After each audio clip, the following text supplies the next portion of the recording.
Assalamualaikum warahmatullahi wabarakatuh. Ketemu lagi dengan saya Rahmayu Atrimurni dalam channel Atri Dodi Official. Guys, kali ini saya akan mengajak kalian belajar bahasa Bengkulu. Mela, kita belajar bahasa Bengkulu. Gimana caranya dan bagaimana bahasa Bengkulu itu semestinya? Tonton video ini sampai selesai. Jangan lupa like, komen, dan subscribe. Saya akan mengambil video dari teman saya. Nama beliau adalah Ibu Iradiana Suwardi. Nah, saya udah pamit guys, dan beliau sudah mengizinkan.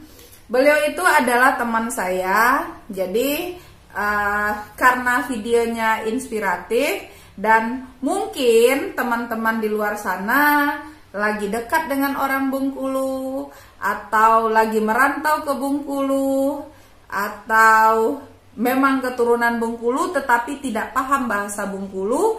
Nah, kalian bisa menonton video ini sampai selesai. Kenapa bukan saya yang menjelaskan? Sebenarnya guys, saya di Bengkulu juga seorang perantau, tetapi saya bisa berbahasa Bengkulu. Cuma saya tidak tahu kenapa bahasa itu bisa seperti itu.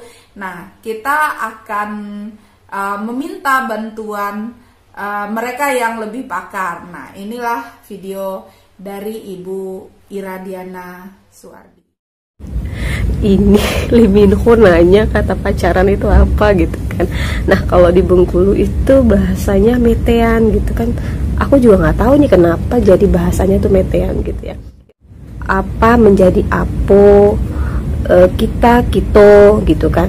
Nah, jadi memang yang huruf A belakangnya umumnya akan menjadi O.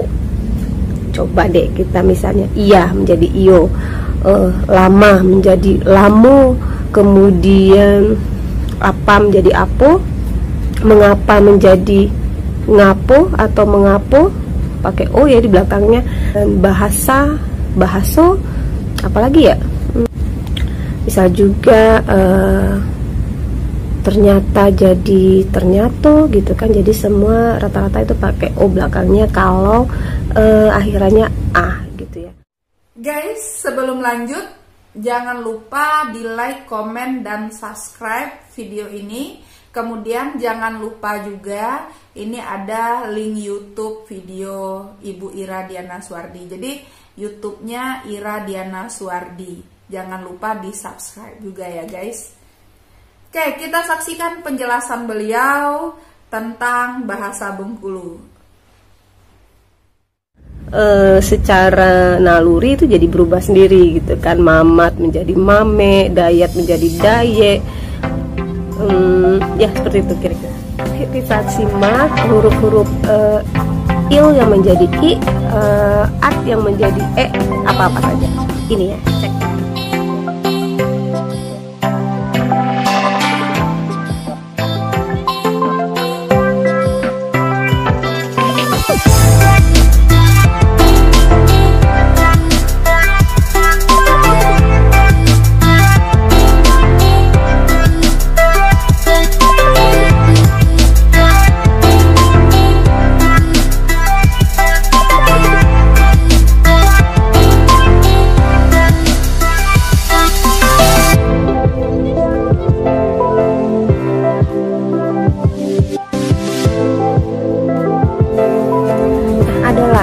Kalau bahasa yang pakai awalan ber sama awalan ter itu nya itu kayak hilang gitu ya.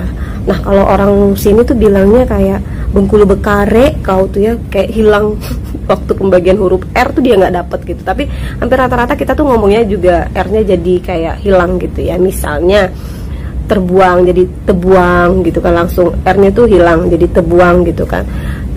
Kemudian termakan jadi temakan. Kemudian misalnya kalau bersama jadi besamu gitu ya, karena A belakangnya jadi O ya, jadi besamu, R-nya juga hilang. Kemudian ada lagi misalnya berjalan jadi berjalan gitu kan. Jadi awalan itu umumnya sih hilang gitu ya, tapi tidak, mungkin ada beberapa kata juga yang mungkin enggak gitu ya, belum saya cek satu persatu. Mungkin nanti kalian bisa komen di kolom komentar untuk menambahkan kosakata apa saja yang kira-kira berawalan ber-ter tetapi dia tidak hilang R-nya gitu kan ya. Kemudian huruf H itu di kata itu kadang juga hilang seperti tidak disebutkan, baik itu kadang di tengah-tengah ataupun di akhiran gitu ya. Misalnya payah gitu ya, jadi payah tanpa huruf H-nya. Kemudian misalnya lihat itu hanya di tengah ya, lihat jadi lihat gitu kan. Lie kena at tadi ya, jadi berubah jadi ek, jadi lie gitu kan, jadi langsung seperti itu. Tapi istilahnya huruf H-nya nggak kebaca.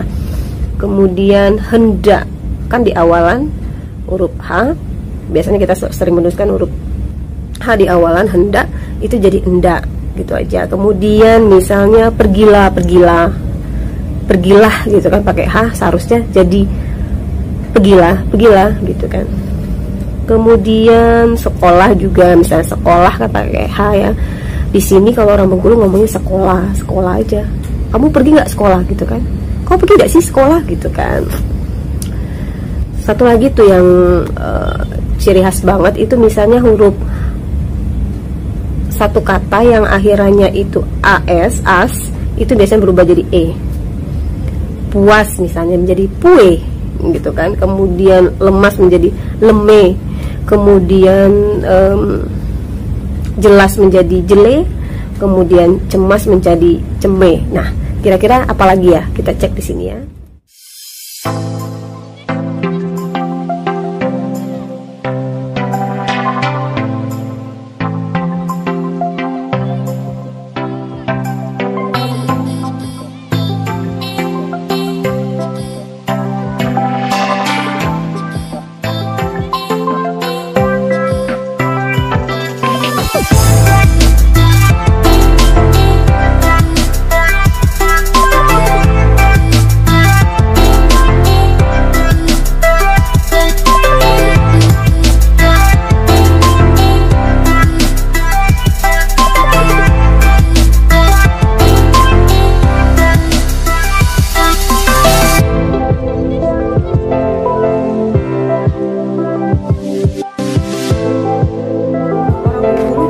Diftongnya atau pelafalannya itu juga karena Melayu ya, jadi kayak berayun-rayun naik turun gitu. Tetapi ketika marah atau apa itu biasanya ngomongnya cepat dan tegas gitu ya.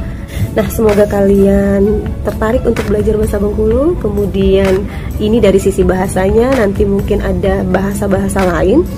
Karena di Bengkulu sendiri itu terdiri dari beberapa suku, jadi di beberapa daerah itu bahasanya pun dan dialeknya pun berbeda-berbeda. Jadi kalian bisa, nanti semoga saya bisa ngajak teman saya yang dari selatan, dari Rejang Lebong, Curup gitu ya, bahasa orang Rejang itu seperti apa, bahasa kok ini kan bahasa Bengkulu kota ya, maksudnya Bengkulu umum, pada umumnya bahasa Bengkulu. Nah, kalau bahasa-bahasa daerah kabupaten lainnya itu jadi berbeda, kayak utara gitu bahasanya apa gitu kan, bahasa Pekal, bahasa Rejang, bahasa orang selatan gitu kan, jadi agak berbeda-berbeda. Semoga nanti teman-teman bisa membantu saya nanti untuk di video-video selanjutnya untuk memperkaya kita bagaimana bahasa-bahasa daerah ini bisa dipelajari melalui media YouTube.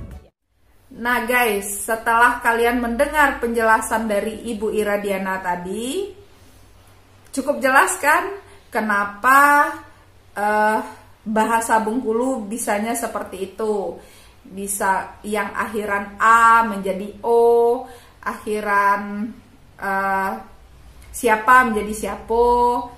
Kemudian ada beberapa huruf yang hilang juga, seperti huruf H, seperti huruf R, seperti yang sudah dijelaskan oleh Ibu Iradiana tadi. Mudah-mudahan bisa bermanfaat video ini dan mudah-mudahan bisa diterapkan di dalam kehidupan kita. Oke, Ibu Iradiana, terima kasih atas penjelasan yang sudah diberikan. Semoga apa yang Ibu jelaskan tadi bisa bermanfaat untuk kita semua. bagi perantau yang berada di Bengkulu atau lagi ada yang PDKT. Kalau tadi Ibu Iradiana mengatakan ada yang lagi pacaran atau lagi metean gitu. Lagi metean dengan orang Bengkulu, jadi dia bisa mengerti dengan bahasa Bengkulu dan bisa lebih pede untuk bicara dengan orang Bengkulu. Artinya bahasa itu simple dan bahasa apapun itu menarik. Mudah-mudahan nanti kita bisa collab lagi Bu Ira. Mudah-mudahan videonya nanti boleh dikirim. Ibu Iradiana itu sekarang tidak di Bengkulu guys. Beliau sekarang ada di Jakarta, tetapi beliau tidak melupakan daerah asalnya, sehingga dia bikin konten yang bisa bermanfaat juga bagi perantau yang datang ke Bengkulu seperti saya. Tapi kalau saya udah lama sekali guys, saya merantau ke Bengkulu itu dari tahun 95, sekarang udah tahun 2020, berarti udah 25 tahun guys. Jadi udah bahasa Bengkulu sih insya Allah udah katam lah ya, bisa galo lah ya Bu Iradiana ya, pacak lah saya, pacak galo lah gitu. Jadi bisalah untuk bahasa sehari-hari. Dan mudah-mudahan untuk teman-teman yang masih belum paham, silakan komen di bawah. Kemudian jangan lupa like, komen, dan subscribe. Semoga apa yang saya tampilkan saat ini bisa bermanfaat untuk kita semua.